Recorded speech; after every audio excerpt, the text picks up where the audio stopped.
The tale of Petal Sparkle, the glitter sneeze fairy. Long, long ago, though not so long that people still wore cabbage leaf hats, there was a little fairy named Petal Sparkle. She lived in the meadow of Mostly Quiet, a place filled with flowers, bees, and occasionally an owl who sang off-key opera at 3 a.m. Now, Petal Sparkle wasn't like the other fairies.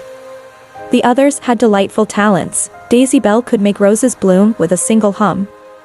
Thimblewings could paint rainbows in the sky. And Breezy Fern could fly faster than a sneeze, though she bragged about it far too often. But Petal? Oh. Petal had a different gift. Every time she sneezed, she exploded in glitter confetti. Ah. She'd sneeze, and suddenly 20 squirrels would sparkle like they were ready for a rock concert. Bless you, Petal, the fairies would say, though sometimes they meant, please stop covering me in shiny dust, my wings are sticky again. Petal felt embarrassed. Why can't I have a normal power, she sighed, brushing glitter off her own shoes. Nobody needs a sneezy disco fairy. One day, excitement buzzed through the meadow. It was time for the Great Spring Festival. Every fairy would show their magic to the queen. There would be music, dancing, and so many strawberry cupcakes that even the ants wore napkins. The fairies rehearsed their acts. Breezy Fern zoomed in circles, Daisy Bell made roses sing harmony, and Thimblewings painted a rainbow so perfect it had extra sparkle on the purple stripe. Petal tried to stay out of the way. She hid behind a mushroom, clutching her tickly nose. What if I sneeze and ruin everything, she whispered. At last, the festival began. The meadow was filled with glowing lights and the sweet smell of honey pie.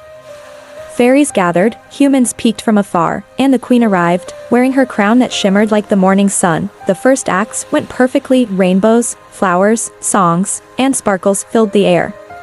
Everyone clapped and cheered, but then, oh dear, the queen's crown slipped right off her head and tumbled into a pond. And this wasn't just any pond. No, it was home to the grumpy frogs. Ribbit, croaked the first frog, plopping the crown on his head. Ribbit, said the second. Looks better on me. Ribbit, ribbit, said the third, striking a pose. The fairies gasped. Nobody dared go near the grumpy frogs. They pinched wings and made rude burp noises. Oh no, cried Daisy Bell. The festival is ruined. Petal Sparkle's heart pounded. She wanted to help, but her nose twitched. Oh no. Not now. Not here, she whispered, feeling a sneeze building inside. She pinched her nose. She crossed her eyes. She tried humming the alphabet backwards. But it was no use. Ah. Ah. Ah. Shoo. Kaboom. Sparkle's glowing star kaboom. A storm of glitter blasted into the air, sparkling like 1,000 fireworks. It rained down onto the frogs, turning them gold, silver, and rainbow-striped. The frogs froze. Then they blinked at each other. One croaked, "I look fabulous." Another leapt onto a lily pad and struck a runway pose.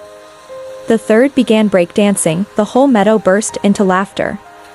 While the frogs were distracted, Petal swooped down and scooped up the queen's crown. Petal Sparkle, cried the queen as Petal returned the crown. You saved the festival. The other fairies cheered. Her sneeze is magical, said Daisy Bell. Her sneeze is powerful, shouted Breezy Fern. Her sneeze is glittery, added Thimblewings. Petal's cheeks glowed pink. You mean, you don't mind the glitter? Mind? Laughed the queen, adjusting her crown. Petal, your sneeze turned disaster into celebration. From now on, you shall be our festival finisher. And so it was. Every festival ended with Petal's grand glitter sneeze, lighting the meadow in shimmering joy. Of course, the squirrels still grumbled about having to brush glitter out of their tails for weeks afterward, but secretly, even they liked the sparkle, and Petal Sparkle never again wished for a different gift, because she had learned the most important fairy truth. Sparkles, sometimes, the very thing we try to hide is the thing that makes us unforgettable.